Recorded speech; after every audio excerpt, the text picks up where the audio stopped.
I've now suddenly got all the time in the world and it's international break. Hello and what is up, guys? Welcome to the channel and hope you're having a great Tuesday. Today we are going to do the team selection video in a bit of a different style as we try and look over my team and really dive into it and make the right decisions moving on into game week 9 and onwards. So before we get into the video, you know what to do. If you enjoy the content here on FPL Today, please hit that like button, subscribe and hit that notification bell, and also make sure to leave in the comments down below what you got in game week 8, and let's get on with the video. So game week 8 was a game week where I actually had a lot of players return. However, nobody really hauled in any big significant way, which actually saw me rise in rank but lose position to some of my contemporaries in the FPL scene. But we still had a good game week overall and saw us rise into the top 500k. We'll get onto the rank at the end of the player reviews for game week 8. We start off with the two players that managed to get a significant amount of points more than the rest, and that is Salah and Harry Kane. Salah getting 9 points with his penalty against Manchester City, and Kane getting 18 points because he was my captain with that header from that Doherty ball into the box, which, to be honest, it felt like I was going to get a captaincy blank, but it came in the dying minutes, and thank you very much to Harry Kane for that, who has now risen to 11 million. And to be fair to him, right now he is the player who looks the most likely to score goals for me other than Mohamed Salah. Now, in game 8, with that game Kane played against West Brom, he managed to get 7 shots on goal, only one of those being on target, which of course was a goal, with 4 shots inside the box, 1 big chance, and expected goals at 0.57. He managed to get 4 key passes in the game as well, with expected assists at 0.30. And Mohamed Salah, to be fair, his underlying stats weren't fantastic, but he still had expected goals at 0.78, which was the highest for the game week, with 2 shots on goal, both from inside the box, 1 being a big chance, which was the penalty, and then 1 key pass with expected assists at 0.14. Then a plethora of players managed to get onto the score sheet for me in game week 8, and that included the likes of Martinez with his clean sheet against Arsenal, Lamptey with his clean sheet on Friday, Cresswell with his clean sheet against Fulham, thank you Lookman for that penalty, Grealish with an assist against Arsenal, Werner with a goal against Sheffield United, and Calvert-Lewin with the assist in their defeat to Manchester United. Now, all the players scoring points, I can't really complain with that. It would have been nice for Werner to maybe get a bit more than he did. He did have a chance for a goal where he tried to lob the keeper and got it just wide. Grealish did have the assist to John McGinn, but it was given offside because of a player being between the goalkeeper and the shot that was in an offside position. And Cresswell, to be honest, had a free kick that hit the crossbar and also some crosses into the box where the likes of Harler could have put the shot away and Cresswell could have been looking at a double-digit haul. So happy with all of the players that managed to return. The one that stood out most to me was Grealish, 7.4 million, managing 5 shots, 2 on target, 4 from inside the box. Expected goals only at 0.43, but also 2 key passes played and 1 big chance created. The only player to create a big chance for me in the team, with an expected assist also at 0.63, which absolutely dwarfs any expected assist from anyone else in my team. Then we have a look at the players that didn't quite get the returns for me, and that included Trent Alexander-Arnold with his game against Manchester City, Son with the game against West Bromwich Albion, and Podence with the game against Leicester. Now, Podence is a bit of an issue. He did get substituted off after playing only 60 minutes. Trent Alexander-Arnold is a bit of an injury concern. He got substituted off at 63 minutes. Shame that Liverpool didn't have a clean sheet up to that point. And then, of course, also Son, who did play the full 90 minutes. Now, Son didn't have a bad game underlying stats-wise, although it wasn't as good as Harry Kane's. He did manage 3 shots on goal, 1 on target, 2 from inside the box. Big chances, 1. Expected goals at 0.50 with 1 key pass. Alexander-Arnold also managed 2 shots on goal, 1 on target, 1 from inside the box, and if that had gone in, I'd have been a very happy man indeed. But it's Podence with absolutely no shots on goal and only 2 key passes in 60 minutes. That is a real concern for me. It's just, is there someone in that price bracket I want over Podence? And then we look at the bench, and unfortunately we had Taylor from Burnley on the bench, who managed to get 8 points in that clean sheet against Brighton Hove Albion, and it would have been nice if he'd come in instead of Trent or Son or Podence, to be fair. but unfortunately he didn't. And then the rest of my bench is looking pretty bleak at the moment. Of course, Steer I'm not expecting to play, but Burke and Mitchell both concerns for me. And if something goes wrong with my starting 11, it's only really Taylor or Lamptey, or maybe even Trent if I bench him, that can really come on to fix the gaps in my side. So, looking into our points for game week 8, we've got 69 points. That's above the average of 55, so that's all we can really ask for, although I have seen some higher scores than mine this game week. Overall points is now up to 485, with an overall rank now in the top 500k of 456,994, and another green arrow. So we hope to keep this momentum going into game week 9 and really start to climb that table and look at the ranks that we are used to getting here on FPL Today. So we now look at the players at risk, and unfortunately Trent is definitely at risk now after that potential injury. Waiting to hear a bit more news on that injury, but he is an injury concern. The defence is a concern at Liverpool as well, although they only conceded one against Man City, which isn't too bad. And funds could also be used better elsewhere, as we do look to upgrade the likes of opponents, and we are looking to change one of Son and Kane. Underlying stats are, however, on the rise for Trent. He could have had a return, an attacking return in that game against Manchester City.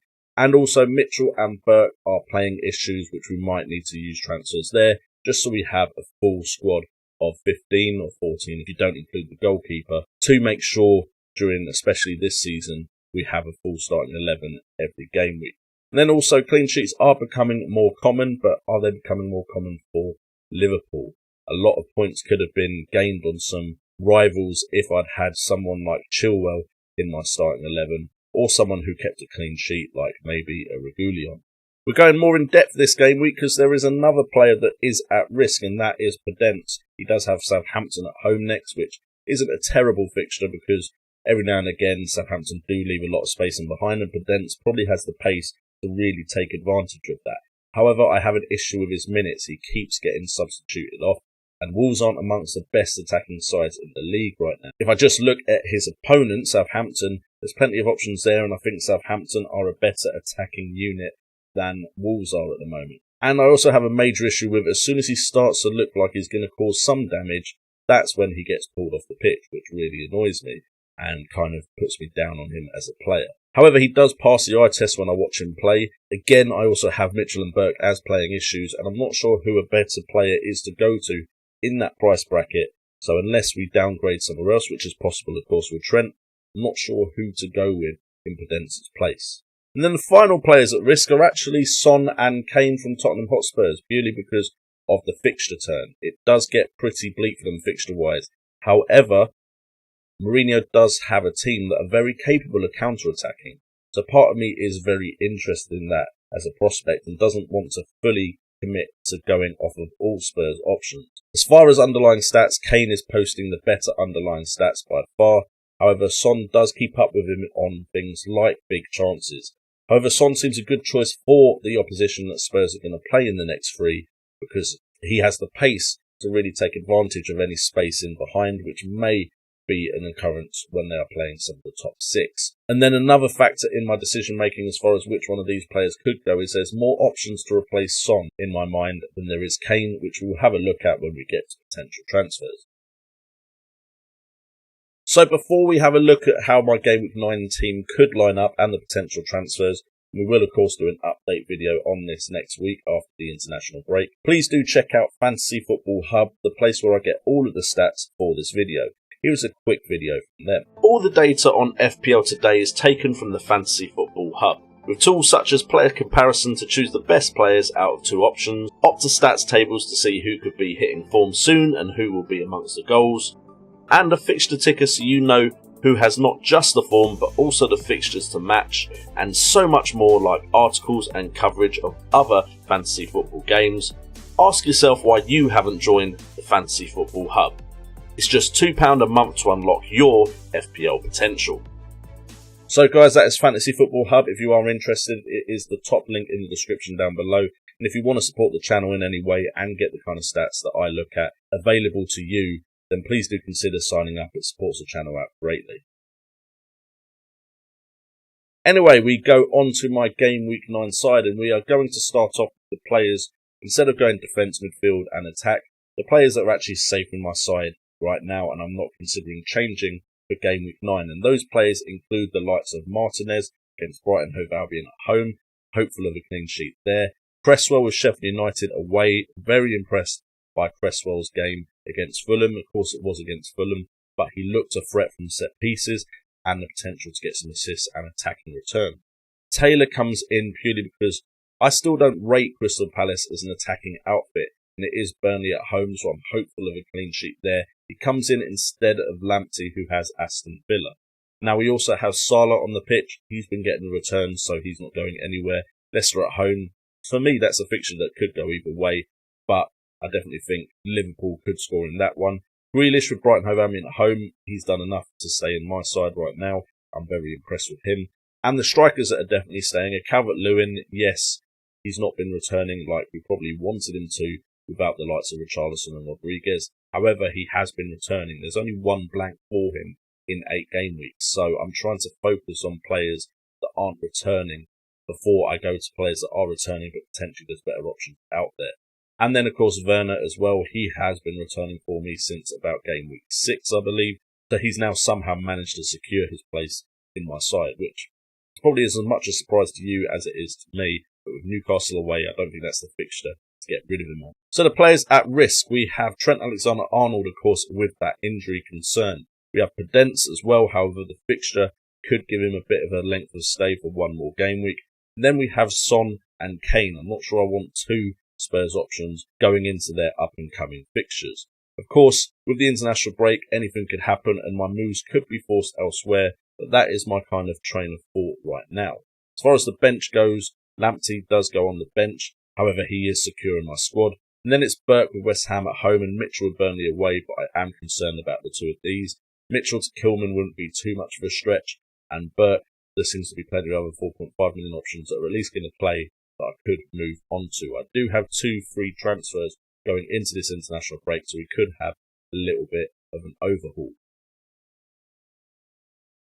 So we look at potential transfers now, and just before we go into the attacking potential transfers, the potential transfers in defence are still pretty similar. I did go Cresswell, even though he didn't make this list last week, but I just thought I want some West Ham players for their up-and-coming fixtures. Now, Kilman is still a very likely transfer in because of his price range for Mitchell. Zuma, I'd kind of prefer Chilwell, I think, and I said that on the Wildcat stream, but Zuma's still a good option. Just Chilwell is the one I'd want to go for. Kyle Walker-Peters and Southampton have been impressing me, although Kyle Walker-Peters' attacking numbers aren't as good as I thought they'd be. And Cancelo is definitely one I'd be considering from game week 10 onwards. Really like the look of the likes of him and Chilwell alongside Cresswell as a 3-man defence that potentially I wouldn't change for the rest of the season unless I suddenly needed Trent or Robertson back in. And we move on to my attacking transfers now, and there's 4 players I'm looking at, although this could change as well over the international break. But these are the ones that are really catching my eye. I'd say James Rodriguez has just missed out after that slight injury concern. He hasn't come back firing on all cylinders just yet, but he's still in my thoughts for definite. But I am looking at the likes of Jamie Vardy, Bruno Fernandes, Hakim Ziyech and Raheem Sterling. Now, Vardy's the only attacker there, but Gabriel Jesus is also a consideration for me in that price bracket with Man City's fixtures turning after the Spurs game. However, Jamie Vardy is the attacker of choice for me right now if I was going to move off of Kane or maybe even Timo Werner. That is because in the last 6 game weeks, he has managed 6 goals from 13 shots, 10 on target, 12 shots from inside the box, 10 big chances in total. A lot of that is to do with the fact that Leicester City have had a lot of penalties. And expected goals at 5.78, so he's only just outperformed his expected goals. Assists is at 2, big chances created at 2, and expected assists at 0.97. However, having a look at the likes of Bruno Fernandes, Ziyech and Sterling, I'm probably more likely to go for a midfielder. However, that does of course mean I've now got to pick between these 3. If we have a look at their stats, Bruno Fernandes does stand out above the other 2 at 10.5 million with 5 goals, 17 shots on goal, 9 on target with 7 coming from inside the box.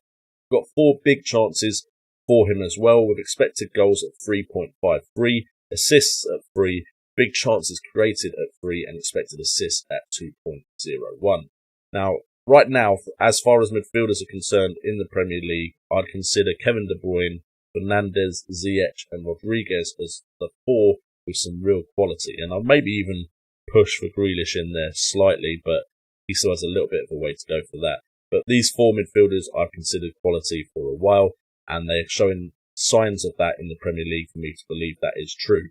So Hakim Ziyech is a consideration. He is cheaper by a significant amount compared to the other players I'm looking at 8.1 million. He's managed to get 1 goal, 4 shots on goal, 1 on target, 0 from inside the box, 0 big chances, expected goals are only 0.20, but 3 assists from 4 big chances created, expected assists at 1.83. And we have to factor in the fact that he's only just got into the starting 11 at Chelsea, but he looks like he's making a real difference to how that Chelsea team play. Then, of course, we've got Raheem Sterling.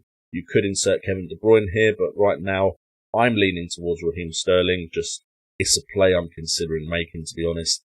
I think he could do better than Kevin De Bruyne. I could be wrong, definitely could be wrong, but at 11.5 million, 2 goals from 14 shots on goal, 5 on target, 10 from inside the box with 2 big chances, expected goals at 1.72, assists 0 with only 1 big chance created. Of course, this is where he falls short compared to Kevin De Bruyne. Expected assists at 1.17. So I've definitely got a decision to make, and of course, it's not just the Son Kane issue, it's also Trent, Podence, Mitchell, and Burke, who are all worries for me. So definitely something for me to think over during the international break, and hopefully all the videos that I do for you guys will help me go in the right direction, because now I've got time, let's get some content out for you guys.